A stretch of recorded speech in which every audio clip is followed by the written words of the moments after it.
Today I got an opportunity to use Hunt Tool Company Hunt spacers. They're a spacer and wedge all in one. I got a herringbone pattern. You can see that it's going to be a backsplash.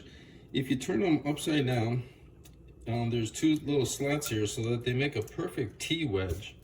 Okay, I won't be able to use it on every one of these because of the width of my tile itself, or you can use them as a traditional spacer. You can turn them in upside down like this. Actually, Brian kind of confirms that that's one of the better ways because, of course, then they will not stick.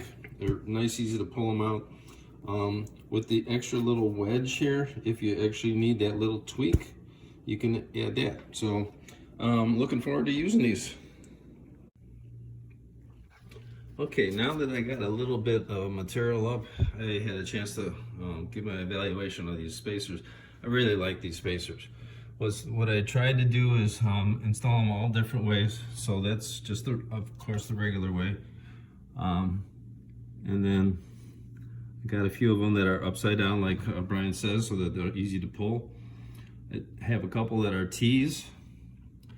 And actually, way down here, I actually had to use the wedge part to kind of tweak that a little bit.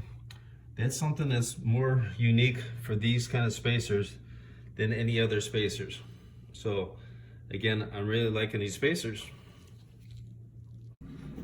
Okay, I pulled out my spacer. Sorry I didn't get a video of that, but listen, I just found another great use for these spacers. Get rid of these little curly cues.